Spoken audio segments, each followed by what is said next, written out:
ನಮಸ್ಕಾರ ಸ್ನೇಹಿತರೆ, welcome to Advait ಸೃಷ್ಟಿ ಕ್ರಿಯೇಷನ್ಸ್.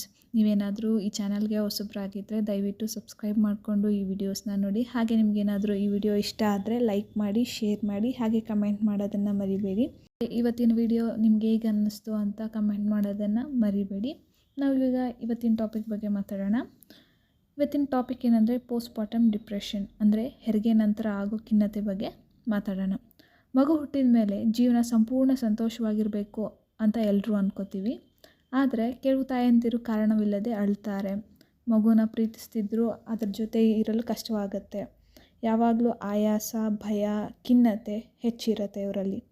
ನಾನು ಒಳ್ಳೆ ತಾಯಿಯಲ್ಲ ಎಂಬ ಭಾವನೆ ಆಗಾಗ ಬರುತ್ತೆ. ಇದು ನಿಮ್ಮ ತಪ್ಪಲ್ಲ. ಇದನ್ನೇ ಪೋಸ್ಟ್ಪಾರ್ಟಮ್ ಡಿಪ್ರೆಷನ್ ಅಥವಾ ಹೆರಿಗೆ ನಂತರದ ಖಿನ್ನತೆ ಅಂತ ಕೂಡ ಕರೀತಾರೆ. ಇಂದು ಈ ವಿಡಿಯೋದಲ್ಲಿ ಇದರ ಲಕ್ಷಣಗಳು, ಕಾರಣಗಳು, ಯಾರಿಗೆ ಹೆಚ್ಚು ಅಪಾಯ, ಚಿಕಿತ್ಸೆ ಮತ್ತು ಕುಟುಂಬ ಹೇಗೆ ಸಹಾಯ ಮಾಡಬೇಕು ಎಂಬುದನ್ನು ಸಂಪೂರ್ಣವಾಗಿ ತಿಳಿಯೋಣ. ಪೋಸ್ಟ್ಪಾರ್ಟಮ್ ಡಿಪ್ರೆಷನ್ ಅಂದರೆ ಹೆರಿಗೆ ನಂತರದ ಖಿನ್ನತೆ ಅಂದರೆ ಏನು? ಮಗು ಹುಟ್ಟುವುದು ಒಂದು ಕುಟುಂಬದ ಜೀವನದಲ್ಲಿ ಅತ್ಯಂತ ಸಂತೋಷದ ಕ್ಷಣ ಅಂತ ಹೇಳ್ಬೋದು. ಹೊಸ ಮಗುವಿನ ಆಗಮನದಿಂದ ಎಲ್ಲರೂ ಖುಷಿಯಾಗಿರ್ತಾರೆ. ಆದರೆ ಇದೇ ಸಮಯದಲ್ಲಿ ಕೆಲವು ತಾಯಂದಿರು ಒಳಗೊಳಗೆ ತುಂಬ ದುಃಖ, ಆತಂಕ, ಭಯ ಮತ್ತು ಖಿನ್ನತೆಯಿಂದ ಅನುಭವಿಸ್ತಾ ಇರ್ತಾರೆ. ಸಮಾಜದಲ್ಲಿ ಸಾಮಾನ್ಯವಾಗಿ ಮಗು ಹುಟ್ಟಿದ ಮೇಲೆ ಎಲ್ಲ ತಾಯಂದಿರು ಸಂತೋಷವಾಗಿರ್ತಾರೆ ಎಂಬ ನಂಬಿಕೆ ಇದೆ. ಆದರೆ ವಾಸ್ತವದಲ್ಲಿ ಪ್ರತಿಯೊಬ್ಬ ತಾಯಿಯ ಅನುಭವ ಒಂದೇ ರೀತಿ ಆಗೋದಿಲ್ಲ. ಈ ರೀತಿಯಲ್ಲಿ ದೀರ್ಘಕಾಲ ತುಂಬ ದುಃಖ ಮತ್ತು ಮಾನಸಿಕ ಒತ್ತಡವನ್ನು ಅಂದರೆ ಪೋಸ್ಟ್ಪಾರ್ಟಮ್ ಡಿಪ್ರೆಷನ್ ಅಥವಾ ಹೆರಿಗೆ ನಂತರದ ಖಿನ್ನತೆ ಎಂದು ಕೂಡ ಕರೀತಾರೆ. ಇದು ಮಗು ಜನಿಸಿದ ನಂತರ ಕೆಲವು ವಾರಗಳಲ್ಲಿ ಆರಂಭವಾಗ್ಬೋದು. ಕೆಲವರಿಗೆ ಹೆರಿಗೆಯಾದ ಕೆಲವೇ ಕ್ಷಣಗಳು ಕೂಡ ಕಾಣಿಸ್ಕೊಳ್ಬೋದು. ಇನ್ನು ಕೆಲವರಿಗೆ ಕೆಲವು ತಿಂಗಳುಗಳ ನಂತರ ಆರಂಭವಾಗ್ಬೋದು. ಚಿಕಿತ್ಸೆ ಪಡೆಯದಿದ್ದರೆ ಈ ಸಮಸ್ಯೆ ಹಲವು ತಿಂಗಳವರೆಗೂ ಹೋಗುತ್ತೆ. ಕೆಲವೊಮ್ಮೆ 1 ವರ್ಷದವರೆಗೂ ಮುಂದುವರಿಯುವ ಸಾಧ್ಯತೆ ಇರುತ್ತೆ. ಒಂದು ವಿಷಯವನ್ನು ಸ್ಪಷ್ಟವಾಗಿ ಅರ್ಥ ಮಾಡ್ಕೊಳ್ಬೇಕು. ಇದು ಸಾಮಾನ್ಯವಾಗಿ 1 ದಿನ ಅಥವಾ 2 ದಿನ ದುಃಖವಾಗಿರೋದಿಲ್ಲ. ಕೆಲವೊಮ್ಮೆ ಜೀವನದಲ್ಲಿ ಯಾವುದಾದ್ರೂ ಕಾರಣಕ್ಕೆ ಎಲ್ರಿಗೂ ದುಃಖವಾಗ್ಬೋದು. ಆದರೆ ಪೋಸ್ಟ್ಪಾರ್ಟಮ್ ಡಿಪ್ರೆಷನ್ನಲ್ಲಿ ಆ ದುಃಖ ತುಂಬ ಆಳವಾಗಿರುತ್ತೆ ಮತ್ತು ದಿನನಿತ್ಯದ ಜೀವನದ ಮೇಲೆ ಪರಿಣಾಮ ಬೀರುತ್ತೆ. ಉದಾಹರಣೆಗೆ, ಹಿಂದೆ ಇಷ್ಟವಾಗುತ್ತಿದ್ದ ಕೆಲಸಗಳು ಆಸಕ್ತಿ ಇಲ್ಲದೆ ಇರೋದು, ಮಗುವಿನ ಆರೈಕೆ ಮಾಡಬೇಕೆಂಬ ಆಸೆ ಇದ್ದರೂ ಮನಸ್ಸು ಸಹಕರಿಸದೇ ಇರ್ಬೋದು. ಕೆಲವರಿಗೆ ಯಾವುದೇ ಕಾರಣವಿಲ್ಲದೆ ಅಳು ಬರುವ ಮನಸ್ಸಾಗುತ್ತೆ. ಕೆಲವರಿಗೆ ಯಾವಾಗಲೂ ಭಯ ಅಥವಾ ಆತಂಕ ಕಾಡುತ್ತೆ. ತಾಯಿಯ ತಪ್ಪಲ್ಲ. ಇದು ಅವಳು ದುರ್ಬಲವಾಗಿದ್ದಾಳೆ ಎಂಬುದರ ಸಂಕೇತವೂ ಅಲ್ಲ. ಇದು ಸೋಮಾರಿತನ ಅಥವಾ ಇಚ್ಛಾಪೂರ್ವಕವಾಗಿ ಮಾಡುತ್ತಿರುವ ವರ್ತನೆಯೂ ಅಲ್ಲ. ಇದು ಒಂದು ನಿಜವಾದ ವೈದ್ಯಕೀಯ ಮಾನಸಿಕ ಆರೋಗ್ಯ ಸಮಸ್ಯೆ, ಅಂದರೆ ಮೆಂಟಲ್ ಹೆಲ್ತ್ ಕಂಡೀಷನ್. ಹಾಗಾದರೆ ಇದು ಯಾಕೆ ಉಂಟಾಗುತ್ತೆ? ಹೆರಿಗೆ ನಂತರ ಮಹಿಳೆಯ ದೇಹದಲ್ಲಿ ಅನೇಕ ಬದಲಾವಣೆಗಳು ಒಂದೇ ಸಮಯದಲ್ಲಿ ನಡೆಯುತ್ತವೆ. ಗರ್ಭಾವಸ್ಥೆಯಲ್ಲಿ ತುಂಬ ಹೆಚ್ಚಾಗಿದ್ದ ಈಸ್ಟ್ರೋಜನ್ ಮತ್ತು ಪ್ರೊಜೆಸ್ಟಿರಾನ್ ಎಂಬ ಹಾರ್ಮೋನ್ಗಳು ಹೆರಿಗೆಯ ನಂತರ ಹಠಾತ್ ಕಡಿಮೆಯಾಗುತ್ತವೆ. ಈ ಬದಲಾವಣೆಗಳು ಮೆದುಳಿನಲ್ಲಿರುವ ಸ್ಟಿರೋಟೊನಿನ್, ಡೋಪಮೈನ್ ಮುಂತಾದ ಮನಸ್ಥಿತಿಯನ್ನು ನಿಯಂತ್ರಿಸುವ ರಾಸಾಯನಿಕ ಕಾರ್ಯವೈಖರಿಗಳು ಮೇಲೂ ಪರಿಣಾಮ ಬೀರುತ್ತವೆ. ಅಷ್ಟೇ ಅಲ್ಲ, ಹೊಸ ಮಗುವಿನ ಆರೈಕೆ, ನಿದ್ರೆಯ ಕೊರತೆ, ದೈಹಿಕ ನೋವು, ಸ್ತನಪಾನ, ಕುಟುಂಬದ ಹೊಸ ಜವಾಬ್ದಾರಿಗಳು, ಭವಿಷ್ಯದ ಚಿಂತೆ ಇವೆಲ್ಲವೂ ಸೇರಿ ಮಾನಸಿಕ ಒತ್ತಡವನ್ನು ಹೆಚ್ಚಿಸಬಹುದು. ಆದ್ದರಿಂದ ಪೋಸ್ಟ್ಪಾರ್ಟಮ್ ಡಿಪ್ರೆಷನ್ ಒಂದು ಕಾರಣದಿಂದ ಮಾತ್ರ ಉಂಟಾಗೋದಿಲ್ಲ. ಇದು ಹಾರ್ಮೋನ್ ಬದಲಾವಣೆಗಳು, ಮೆದುಳಿನ ರಾಸಾಯನಿಕ ಬದಲಾವಣೆಗಳು, ದೈಹಿಕ ಆಯಾಸ ಮತ್ತು ಜೀವನದ ಒತ್ತಡಗಳು ಸೇರಿ ಉಂಟುಮಾಡುವ ಒಂದು ಸಂಕೀರ್ಣ ಆರೋಗ್ಯ ಸಮಸ್ಯೆ. ಒಳ್ಳೆಯ ವಿಷಯವೇನೆಂದರೆ ಪೋಸ್ಟ್ಪಾರ್ಟಮ್ ಡಿಪ್ರೆಷನ್ಗೆ ಪರಿಣಾಮಕಾರಿ ಚಿಕಿತ್ಸೆಗಳಿವೆ. ಸರಿಯಾದ ಸಮಯದಲ್ಲಿ ಮನೋವೈದ್ಯರು, ಮನೋವಿಜ್ಞಾನಿಗಳು ಅಥವಾ ಪ್ರಸೂತಿ ತಜ್ಞರು ಸಂಪರ್ಕಿಸಿದರೆ ಹೆಚ್ಚಿನ ಮಹಿಳೆಯರು ಸಂಪೂರ್ಣವಾಗಿ ಚೇತರಿಸಿಕೊಳ್ಳುತ್ತಾರೆ ಮತ್ತು ತಮ್ಮ ಮಗುವಿನೊಂದಿಗೆ ಆರೋಗ್ಯಕರ ಹಾಗೂ ಸಂತೋಷದ ಜೀವನವನ್ನು ನಡೆಸಬಹುದು. ಆದ್ದರಿಂದ ಈ ಸಮಸ್ಯೆ ಮರೆಮಾಚಬೇಡಿ, ನಾಚಿಕೆ ಪಡಬೇಡಿ ಮತ್ತು ಇದು ತನಗಾಗಿಯೇ ಹೋಗುತ್ತದೆ ಎಂದು ನಿರ್ಲಕ್ಷ್ಯ ಮಾಡಬೇಡಿ. ಸಮಯಕ್ಕೆ ಸರಿಯಾಗಿ ಸಹಾಯ ಪಡೆಯುವುದು ಅತ್ಯಂತ ಮುಖ್ಯ. ಈಗ ನಾವು ಬೇಬಿ ಬ್ಲೂಸ್ ಮತ್ತು ಪೋಸ್ಟ್ಪಾರ್ಟಮ್ ಡಿಪ್ರೆಷನ್ ನಡುವಿನ ವ್ಯತ್ಯಾಸ ನೋಡೋಣ. ಮಗು ಜನಿಸಿದ ನಂತರ ಮಹಿಳೆಯ ದೇಹದಲ್ಲಿ ಮತ್ತು ಮಾನಸಿಕನಲ್ಲಿ ಅನೇಕ ಬದಲಾವಣೆಗಳು ಸಂಭವಿಸುತ್ತವೆ.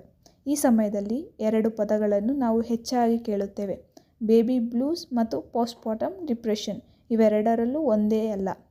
ಅವುಗಳ ನಡುವಿನ ವ್ಯತ್ಯಾಸವು ತಿಳಿದುಕೊಳ್ಳುವುದು ಬಹಳ ಮುಖ್ಯ ಆಗುತ್ತೆ. ಮೊದಲನೇದು ಬೇಬಿ ಬ್ಲೂಸ್ ಬಗ್ಗೆ ತಿಳಿಯೋಣ. ಸುಮಾರು 70ರಿಂದ 80 ಹೊಸ ತಾಯಂದಿರ ಹೆರಿಗೆಯಾದ ನಂತರ ಮೊದಲ ಕೆಲವು ವಾರಗಳಲ್ಲಿ ಬೇಬಿ ಬ್ಲೂಸ್ ಕಾಣಿಸಿಕೊಳ್ಳಬಹುದು. ಇದು ಒಂದು ಸಾಮಾನ್ಯ ಮತ್ತು ತಾತ್ಕಾಲಿಕ ಸ್ಥಿತಿಯಾಗಿರುತ್ತೆ. ಈ ಸಮಯದಲ್ಲಿ ತಾಯಿಗೆ ಯಾವುದೇ ಕಾರಣವಿಲ್ಲದೆ ಮನಸ್ಸಾಗಬಹುದು, ಸಣ್ಣ ವಿಷಯಕ್ಕೂ ಬೇಸರವಾಗಬಹುದು, ಕೆಲವೊಮ್ಮೆ ಸಂತೋಷ, ಕೆಲವೊಮ್ಮೆ ದುಃಖ ಮತ್ತು ಕೆಲವು ನಿಮಿಷಗಳಲ್ಲಿ ನಗು. ಹೀಗೆ ಭಾವನೆಗಳು ಬೇಗನೆ ಬದಲಾಗ್ತವೆ. ಈ ಬದಲಾವಣೆಗಳಿಗೆ ಮುಖ್ಯ ಕಾರಣ ಹೆರಿಗೆ ನಂತರ ಹಾರ್ಮೋನ್ಗಳಲ್ಲಿ ಆಗುವ ಹಠಾತ್ ಬದಲಾವಣೆ, ನಿದ್ರೆಯ ಕೊರತೆ, ದೈಹಿಕ ಆಯಾಸ ಮತ್ತು ಹೊಸ ಜವಾಬ್ದಾರಿಗಳಿಗೆ ಹೊಂದಿಕೊಳ್ಳುವ ಪ್ರಕ್ರಿಯೆ. ಆದರೆ ಒಂದೇ ಒಳ್ಳೆಯ ವಿಷಯವೆಂದರೆ ಬೇಬಿ ಬ್ಲೂಸ್ ಸಾಮಾನ್ಯವಾಗಿ ಹೆರಿಗೆಯಾದ 2 ಅಥವಾ 3 ದಿನಗಳಲ್ಲಿ ಆರಂಭವಾಗಿ ಸುಮಾರು 1ರಿಂದ 2 ವಾರಗಳೊಳಗೆ ಯಾವುದೇ ವಿಶೇಷ ಚಿಕಿತ್ಸೆ ಇಲ್ಲದೆ ನಿಧಾನವಾಗಿ ಕಡಿಮೆ ಆಗುತ್ತೆ. ಈಗ ಪೋಸ್ಟ್ಮಾರ್ಟಮ್ ಡಿಪ್ರೆಷನ್ ಬಗ್ಗೆ ನೋಡೋಣ. ಇದು ಬೇಬಿ ಬ್ಲೂಸ್ಗಿಂತ ಹೆಚ್ಚು ಗಂಭೀರವಾದ ಮಾನಸಿಕ ಆರೋಗ್ಯ ಸಮಸ್ಯೆಯಾಗಿದೆ. ಇಲ್ಲಿ ದುಃಖ ಕೆಲವು ದಿನಗಳಷ್ಟೇ ಇರುವುದಿಲ್ಲ, ಅದು ಹಲವು ವಾರಗಳು ಅಥವಾ ತಿಂಗಳವರೆಗೂ ಮುಂದುವರಿಯಬಹುದು. ತಾಯಿಗೆ ಮಗುವಿನ ಆರೈಕೆ ಮಾಡುವುದು, ಮನೆ ಕೆಲಸ ಮಾಡುವುದು ಅಥವಾ ತನ್ನ ಆರೋಗ್ಯವನ್ನು ನೋಡಿಕೊಳ್ಳುವುದು ಕಷ್ಟವಾಗಬಹುದು. ಕೆಲವರಿಗೆ ಜೀವನದಲ್ಲಿ ಯಾವುದೇ ಆಸಕ್ತಿ ಉಳಿಯದಂತೆ ಅನುಭವವಾಗುತ್ತೆ. ಅತ್ಯಂತ ಮುಖ್ಯವಾದ ವ್ಯವಸ್ಥೆ ಏನೆಂದರೆ ಬೇಬಿ ಬ್ಲೂಸ್ ಸಮಯದೊಂದಿಗೆ ತಾನೇ ಕಡಿಮೆ ಆಗುತ್ತೆ. ಆದರೆ ಪೋಸ್ಟ್ಮಾರ್ಟಮ್ ಡಿಪ್ರೆಷನ್ ಸಾಮಾನ್ಯವಾಗಿ ಚಿಕಿತ್ಸೆ ಇಲ್ಲದೆ ಸುಧಾರಿಸೋದಿಲ್ಲ. ಆದ್ದರಿಂದ ಲಕ್ಷಣಗಳು 2 ವಾರಗಳಿಗಿಂತ ಹೆಚ್ಚು ಕಾಲ ಮುಂದುವರೆದರೆ ವೈದ್ಯರನ್ನು ಸಂಪರ್ಕಿಸುವುದು ಅತ್ಯಂತ ಮುಖ್ಯವಾಗುತ್ತೆ. ಸರಳವಾಗಿ ನೆನಪಿಡೋದೇನೆಂದರೆ ಬೇಬಿ ಬ್ಲೂಸ್ ಸಾಮಾನ್ಯ ಮತ್ತು ತಾತ್ಕಾಲಿಕ, 1ರಿಂದ 2 ವಾರಗಳಲ್ಲಿ ಕಡಿಮೆಯಾಗುವ ಸ್ಥಿತಿ. ಪೋಸ್ಟ್ಮಾರ್ಟಮ್ ಡಿಪ್ರೆಷನ್ ಗಂಭೀರ, ದೀರ್ಘಕಾಲ ಇರುವುದು, ಚಿಕಿತ್ಸೆ ಅಗತ್ಯವಿರುವ ಸಮಯಕ್ಕಿಂತ ಹೆಚ್ಚಾಗಿರುತ್ತೆ ಆರೋಗ್ಯ ಸಮಸ್ಯೆ. ಇದರ ಸಿಂಪ್ಟಮ್ಸ್ ಬಗ್ಗೆ ನೋಡೋಣ, ಅಂದರೆ ಲಕ್ಷಣಗಳು. ಪೋಸ್ಟ್ಮಾರ್ಟಮ್ ಡಿಪ್ರೆಷನ್ ಇರುವ ಪ್ರತಿಯೊಬ್ಬ ಮಹಿಳೆಯಲ್ಲೂ ಒಂದೇ ರೀತಿಯ ಲಕ್ಷಣಗಳು ಕಾಣಿಸ್ಕೊಳ್ಳೋದಿಲ್ಲ. ಕೆಲವರಿಗೆ ಕೆಲವು ಲಕ್ಷಣಗಳು ಮಾತ್ರ ಕಾಣಿಸ್ಬೋದು, ಇನ್ನು ಕೆಲವರಿಗೆ ಅನೇಕ ಲಕ್ಷಣಗಳು ಒಂದೇ ಸಮಯದಲ್ಲಿ ಕಾಣಿಸ್ಬೋದು. ಅದರಲ್ಲಿ ಮೊದಲನೇದಂದರೆ ಯಾವಾಗಲೂ ದುಃಖವಾಗಿರೋದು, ಯಾವುದೇ ಸ್ಪಷ್ಟ ಕಾರಣವಿಲ್ಲದಿದ್ದರೂ ದಿನಾ ಬಹುಪಾಲು ಸಮಯ ದುಃಖ ಅಥವಾ ಖಾಲಿತನದ ಭಾವನೆ ಇರುತ್ತೆ. ಎರಡನೇದು ಹೆಚ್ಚಾಗಿ ಅಳೋದು, ಸಣ್ಣ ವಿಷಯಕ್ಕೂ ಕಣ್ಣೀರು ಬರೋದು, ಕೆಲವರಿಗೆ ಏಕೆ ಅಳುತ್ತಿದ್ದೇನೆ ಎಂಬುದು ಕೂಡ ಗೊತ್ತಾಗೋದಿಲ್ಲ. ಮೂರನೇದು ಯಾವುದರಲ್ಲೂ ಆಸಕ್ತಿ ಇಲ್ಲದೆ ಇರೋದು, ಹಿಂದೆ ಇಷ್ಟವಾಗುತ್ತಿದ್ದ ಸಂಗೀತ, ಸಿನಿಮಾ, ಅಡುಗೆ ಅಥವಾ ಸ್ನೇಹಿತರ ಜೊತೆ ಮಾತನಾಡೋದು ಇವೆಲ್ಲವೂ ಆಸಕ್ತಿ ಇಲ್ಲದಂತೆ ಅನುಭವಿಸುತ್ತೆ. ನಾಲ್ಕನೇದು ಮಗುವಿನ ಜೊತೆ ಸಂಪರ್ಕ ಹೊಂದಲು ಕಷ್ಟವಾಗೋದು, ತಾಯಿ ತನ್ನ ಮಗುವಿನ ಮೇಲೆ ಪ್ರೀತಿ ಇಲ್ಲದೆಂಬ ಆದರೆ ಮಗುವಿನೊಂದಿಗೆ ಭಾವನಾತ್ಮಕವಾಗಿ ಸಂಪರ್ಕ ಹೊಂದಲು ಕಷ್ಟವಾಗುತ್ತೆ. ಇದರಿಂದ ತಾಯಿ ತನ್ನಷ್ಟು ಅಪರಾಧ ಭಾವನೆ ಅನುಭವಿಸಬಹುದು. ಐದನೇದು ಅಪರಾಧ ಭಾವನೆ, ನಾನು ಒಳ್ಳೆಯ ತಾಯಿಯಲ್ಲ, ನಾನು ಮಗುವಿಗೆ ಒಳ್ಳೆ ಅರ್ಹಳಲ್ಲ, ಬೇರೆ ತಾಯಂದಿರು ಚೆನ್ನಾಗಿದ್ದಾರೆ, ನನ್ನಿಂದ ಮಾತ್ರ ಆಗುತ್ತಿಲ್ಲ, ಇಂಥ ಆಲೋಚನೆಗಳು ಆಗಾಗ ಬರಬಹುದು. ಆರನೇದೇನೆಂದರೆ ಕೋಪ ಮತ್ತು ಚಡ್ಪಡಿಕೆ, ಸಣ್ಣ ಸಣ್ಣ ವಿಷಯಕ್ಕೂ ಕೋಪ ಬರುತ್ತೆ, ಕುಟುಂಬದವರ ಮೇಲೆ ಅಥವಾ ತನ್ನ ಮೇಲೆಯೇ ಬೇಸರವಾಗಬಹುದು. ಏಳನೇದು ಅತಿಯಾದ ಆತಂಕ ಮತ್ತು ಭಯ, ಮಗುವಿನ ಆರೋಗ್ಯದ ಮೇಲೆ ಅತಿಯಾದ ಚಿಂತೆ, ಏನಾದರೂ ಕೆಟ್ಟದಾಗಬಹುದು ಎಂಬ ಭಯ ಅಥವಾ ಭವಿಷ್ಯದ ಬಗ್ಗೆ ನಿರಂತರ ಆತಂಕ ಕಾಡಬಹುದು. ಎಂಟನೇದು ಗಮನ ಕೇಂದ್ರೀಕರಿಸಲು ಕಷ್ಟ ಆಗುತ್ತೆ, ಮಾತನಾಡುತ್ತಿರುವ ವಿಷಯವನ್ನು ನೆನಪಿಡುವುದು, ಸರಳ ನಿರ್ಧಾರಗಳನ್ನು ತೆಗೆದುಕೊಳ್ಳೋದು ಅಥವಾ ಯಾವುದೇ ಕೆಲಸದ ಮೇಲೆ ಗಮನ ಕೊಡುವುದು ಕಷ್ಟವಾಗುತ್ತೆ. ಒಂಬತ್ತನೇದು ಆಹಾರದ ಬದಲಾವಣೆ, ಕೆಲವರು ತುಂಬ ಕಡಿಮೆ ತಿಂತಾರೆ, ಇನ್ನು ಕೆಲವರು ಅತಿಯಾಗಿ ತಿನ್ನಲಾರಂಭಿಸ್ತಾರೆ. ಹತ್ತನೇದು ನಿದ್ರೆಯ ಸಮಸ್ಯೆ, ಮಗು ಮಲಗಿದ್ದರೂ ತಾಯಿಗೆ ನಿದ್ರೆ ಬಾರದಿರಬಹುದು ಅಥವಾ ಯಾವಾಗಲೂ ನಿದ್ರೆ ಬರುವಂತೆ ಅನಿಸ್ತಿರ್ಬೋದು. 11ನೇದು ನಿರಂತರ ಆಯಾಸ, ಸಾಕಷ್ಟು ವಿಶ್ರಾಂತಿ ಪಡೆದರೂ ದೇಹ ಮತ್ತು ಮನಸ್ಸು ಯಾವಾಗಲೂ ಆಯಾಸಗೊಂಡಿರುತ್ತೆ. ಈ ಅನುಭವ ಕೂಡ ಅವರೆಲ್ಲಾಗತ್ತೆ. ಇದರ ಸಿವಿಯರ್ ಸಿಂಪ್ಟಮ್ಸ್ ಅಂದರೆ ಗಂಭೀರ ಲಕ್ಷಣಗಳ ಬಗ್ಗೆ ಈಗ ನಾವು ನೋಡೋಣ. ಕೆಲವು ಮಹಿಳೆಯರಲ್ಲಿ ಪೋಸ್ಟ್ಮಾರ್ಟಮ್ ಡಿಪ್ರೆಷನ್ ಗಂಭೀರ ಹಂತವನ್ನು ತಲುಪಬಹುದು. ಅವರಿಗೆ ನನ್ನಿಂದ ಯಾರಿಗೂ ಉಪಯೋಗವಿಲ್ಲ, ನಾನು ಬದುಕಬಾರ್ದು, ನನ್ನ ಕುಟುಂಬ ನನಗಾಗಲ್ಲದೆ ಚೆನ್ನಾಗಿರುತ್ತೆ ಎಂಬ ಆಲೋಚನೆಗಳು ಬರುತ್ತೆ. ಕೆಲವರಿಗೆ ತಮ್ಮ ಮಗುವಿನ ಹಾನಿಯಾಗಿಬಿಡಬಹುದೇನೋ ಎಂಬ ಭಯ ಕೂಡ ಹುಟ್ಟಬಹುದು. ಇಂತಹ ಆಲೋಚನೆಗಳು ಬಂದರೆ ಅವರು ಅದನ್ನು ಬಯಸುತ್ತಿದ್ದರು ಎಂದರ್ಥವಲ್ಲ, ಆದರೆ ಇದು ಗಂಭೀರ ಎಚ್ಚರಿಕೆಯ ಲಕ್ಷಣವಾಗಿದ್ದು ತಕ್ಷಣ ವೈದ್ಯಕೀಯ ಸಹಾಯ ಅಗತ್ಯವಿದೆ. ಆತ್ಮಹತ್ಯೆಯ ಆಲೋಚನೆಗಳು, ಮಗುವಿನ ಅಥವಾ ತಮಗೆ ಹಾನಿ ಮಾಡಿಕೊಳ್ಳುವಂಥ ಆಲೋಚನೆಗಳು ಅಥವಾ ವಾಸ್ತವದಲ್ಲಿ ದೂರವಾದ ಅನುಭವಗಳು ಕಂಡುಬಂದರೆ ಇದು ತುರ್ತು ಪರಿಸ್ಥಿತಿ ತಕ್ಷಣ ವೈದ್ಯರನ್ನು ಮತ್ತು ತುರ್ತು ವೈದ್ಯಕೀಯ ಸೇವೆಗಳನ್ನು ಸಂಪರ್ಕಿಸಬೇಕಾಗತ್ತೆ. ಇದರ ಕಾರಣಗಳು ನೋಡೋಣ. ಪೋಸ್ಟ್ಮಾರ್ಟಮ್ ಡಿಪ್ರೆಷನ್ಗೆ ಒಂದೇ ಒಂದು ಕಾರಣ ಇರೋದಿಲ್ಲ. ಹಲವು ದೈಹಿಕ, ಮಾನಸಿಕ ಮತ್ತು ಸಾಮಾಜಿಕ ಕಾರಣಗಳು ಸೇರಿ ಈ ಸಮಸ್ಯೆ ಉಂಟಾಗಬಹುದು. ಹಾರ್ಮೋನಲ್ ಚೇಂಜಸ್, ಹೆರಿಗೆಯ ನಂತರ ಈಸ್ಟ್ರೋಜನ್ ಮತ್ತು ಪ್ರೊಜೆಸ್ಟೆರಾನ್ ಹಾರ್ಮೋನ್ಗಳು ಮಟ್ಟವು ಹಠಾತ್ ಕಡಿಮೆಯಾಗತ್ತೆ. ಈ ಬದಲಾವಣೆಗಳು ಮನಸ್ಥಿತಿಯನ್ನು ನಿಯಂತ್ರಿಸುವ ಮೆದುಳಿನ ರಾಸಾಯನಿಕಗಳ ಮೇಲೂ ಕೂಡ ಪರಿಣಾಮ ಬೀರುತ್ತೆ. ಸ್ಲೀಪ್ ಡಿಪ್ರಿವಿಯೇಷನ್, ಹೊಸ ತಾಯಿಗೆ ರಾತ್ರಿ ಹಲವಾರು ಬಾರಿ ಎದ್ದು ಮಗುವಿಗೆ ಹಾಲು ಉಣಿಸಬೇಕಾಗತ್ತೆ. ನಿರಂತರ ನಿದ್ರೆಯ ಕೊರತೆಯು ಭಾವನೆಗಳನ್ನು ನಿಯಂತ್ರಿಸುವ ಸಾಮರ್ಥ್ಯವನ್ನು ಕಡಿಮೆ ಮಾಡಬಹುದು. ಫಿಸಿಕಲ್ ರಿಕವರಿ, ಹೆರಿಗೆಯ ನಂತರ ದೇಹ ಇನ್ನೂ ಗಾಯಗಳಿಂದ ಮತ್ತು ಶ್ರಮದಿಂದ ಚೇತರಿಸಿಕೊಳ್ಳುತ್ತಿರುವ ಸಮಯವಾಗಿರುತ್ತೆ. ನೋವು, ರಕ್ತಸ್ರಾವ, ದೌರ್ಬಲ್ಯ ಮತ್ತು ಸ್ತನಪಾನದ ಸವಾಲುಗಳು ಒತ್ತಡವನ್ನು ಹೆಚ್ಚಿಸಬಹುದು. ಎಮೋಷನಲ್ ಸ್ಟ್ರೆಸ್, ಹೊಸ ಜವಾಬ್ದಾರಿಗಳು, ಮಗುವಿನ ಆರೈಕೆ, ತಾಯಿಗಾಗಿರುವ ಹೊಸ ಅನುಭವ, ಆರ್ಥಿಕ ಚಿಂತೆಗಳು, ಕುಟುಂಬದ ನಿರೀಕ್ಷೆಗಳು ಮತ್ತು ಬೆಂಬಲದ ಕೊರತೆ ಇವೆಲ್ಲವೂ ಸೇರಿ ಮಾನಸಿಕ ಒತ್ತಡವನ್ನು ಹೆಚ್ಚಿಸುತ್ತೆ. ಇದು ಯಾರಿಗೆ ಹೆಚ್ಚು ಅಪಾಯ ಆಗುತ್ತೆ ಅನ್ನೋದ್ರ ಬಗ್ಗೆ ನೋಡೋಣ. ಪ್ರತಿಯೊಬ್ಬ ತಾಯಿಗೂ ಪೋಸ್ಟ್ಮಾರ್ಟಮ್ ಡಿಪ್ರೆಷನ್ ಆಗೋದಿಲ್ಲ, ಆದರೆ ಕೆಲವು ಪರಿಸ್ಥಿತಿಗಳಲ್ಲಿ ಈ ಸಮಸ್ಯೆ ಕಾಣಿಕೊಳ್ಳಲು ಸಾಧ್ಯತೆ ಹೆಚ್ಚಾಗಿರುತ್ತೆ. ಇದನ್ನು ರಿಸ್ಕ್ ಫ್ಯಾಕ್ಟರ್ಸ್ ಎಂದು ಕೂಡ ಕರೆಯಲಾಗುತ್ತೆ. ಇವು ಕಂಡರೆ ಖಂಡಿತವಾಗಿ ಪೋಸ್ಟ್ಮಾರ್ಟಮ್ ಡಿಪ್ರೆಷನ್ ಬರುತ್ತದೆ ಎಂದಲ್ಲ, ಅದರ ಅಪಾಯ ಹೆಚ್ಚಿರಬಹುದು. ಮೊದಲನೇದು, ಹಿಂದೆ ಡಿಪ್ರೆಷನ್ ಅಥವಾ ಆಂಗ್ಸೈಟಿ ಇದ್ದರೆ. ಈ ಹಿಂದೆ ಖಿನ್ನತೆ ಅಂದರೆ ಡಿಪ್ರೆಷನ್ ಅಥವಾ ತೀವ್ರ ಆತಂಕ ಆಂಗ್ಸೈಟಿ ಡಿಸಾರ್ಡರ್ ಸಮಸ್ಯೆ ಇದ್ದ ಮಹಿಳೆಯರಲ್ಲಿ ಹೆರಿಗೆಯ ನಂತರ ಮತ್ತೆ ಅದೇ ರೀತಿಯ ಸಮಸ್ಯೆ ಉಂಟಾಗುವ ಸಾಧ್ಯತೆ ಹೆಚ್ಚಿರುತ್ತೆ. ಆದ್ದರಿಂದ ಗರ್ಭಾವಸ್ಥೆಯಲ್ಲಿಯೇ ವೈದ್ಯರಿಗೆ ಈ ಬಗ್ಗೆ ತಿಳಿಸುವುದು ಮುಖ್ಯ ಆಗತ್ತೆ. ಎರಡನೇದು, ಕುಟುಂಬದ ಡಿಪ್ರೆಷನ್ ಇತಿಹಾಸ. ತಾಯಿ, ತಂದೆ, ಅಣ್ಣ, ಅಕ್ಕ ಅಥವಾ ಹತ್ತಿರದ ಸಂಬಂಧಗಳ ಸದಸ್ಯರಲ್ಲಿ ಖಿನ್ನತೆ ಅಥವಾ ಇತರ ಮಾನಸಿಕ ಆರೋಗ್ಯ ಸಮಸ್ಯೆಗಳ ಇತಿಹಾಸ ಇದ್ದರೆ ಅಪಾಯ ಸ್ವಲ್ಪ ಹೆಚ್ಚಾಗಬಹುದು. ಮೂರನೇದು, ಟ್ವಿನ್ ಬೇಬೀಸ್ ಅಥವಾ ಮಲ್ಟಿಪಲ್ ಬೇಬೀಸ್. ಒಂದೇ ಸಮಯದಲ್ಲಿ ಇಬ್ಬರು ಅಥವಾ ಹೆಚ್ಚಿನ ಮಕ್ಕಳ ಜನನವಾದರೆ ಜವಾಬ್ದಾರಿ ಹೆಚ್ಚಾಗುತ್ತೆ. ನಿದ್ರೆಯ ಕೊರತೆ, ದೈಹಿಕ ಆಯಾಸ ಮತ್ತು ಒತ್ತಡವು ಕೂಡ ಹೆಚ್ಚಾಗೋದ್ರಿಂದ ಪೋಸ್ಟ್ಮಾರ್ಟಮ್ ಡಿಪ್ರೆಷನ್ ಉಂಟಾಗುವ ಸಾಧ್ಯತೆ ಹೆಚ್ಚಾಗಬಹುದು.